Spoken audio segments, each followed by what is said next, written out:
Thank you, Zinzi. Well, at the moment, the president is yet to arrive here in Athi River for this particular inspection exercise. It's the first time the president is doing such an inspection since December last year, when he, of course, kick-started the construction of what is known as Phase 2A of the SGR railway project that is meant to start from Nairobi, or rather continue from Nairobi to Naivasha, before Phase 2B that will connect Naivasha to Kisumu, in an attempt to ensure that the 472-kilometer long infrastructure project, of course, is concluded before the president indeed does finish his second term in office. This, Zinzi, most definitely termed as the largest infrastructure project in the history of this particular country.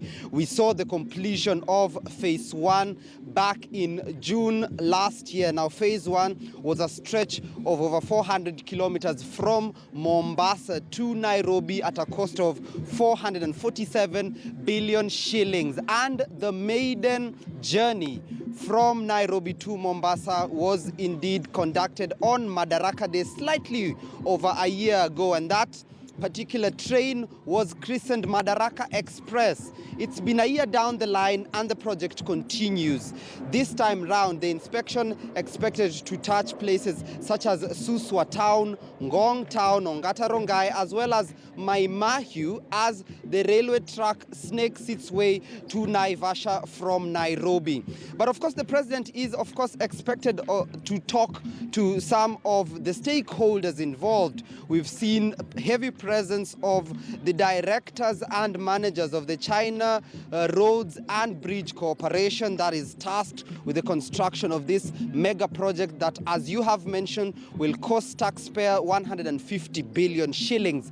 But aside from that, Phase 2 has had a series of challenges facing it even before the construction of the second phase began in January. Now, last year, environmentalists, of course led by Friends of the Nairobi National Park, were vehemently opposed to part of the railway line passing through the Nairobi National Park. 6 kilometers of it is expected to pass through the Nairobi National Park as it makes its way to Naivasha. Now, the environmentalist group did file a case at the Environment Tribunal, which indeed dismissed it, and the construction will pass through the Nairobi National Park, but it will be an elevated bridge passing through a section of the southern part of the park.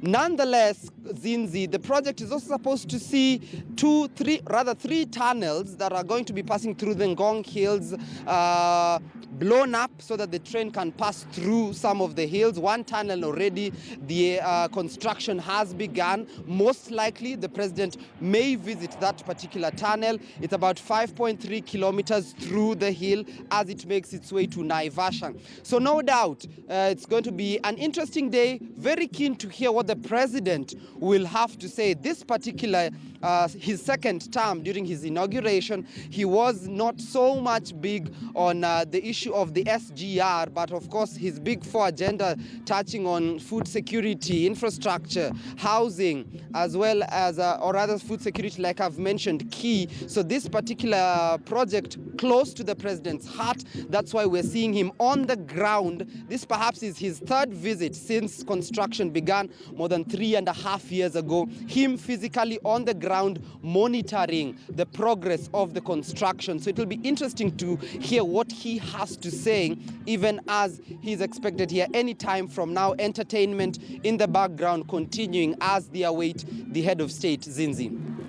All right, thank you so much, Tim, for that update. Our very own Timothy Otieno, who is live from Syokimau, as we wait for President Uhuru Kenyatta to officiate the second phase, or 2A, that's what we're calling it, from Nairobi to Nakuru, costing taxpayers 150 billion Kenyan shillings.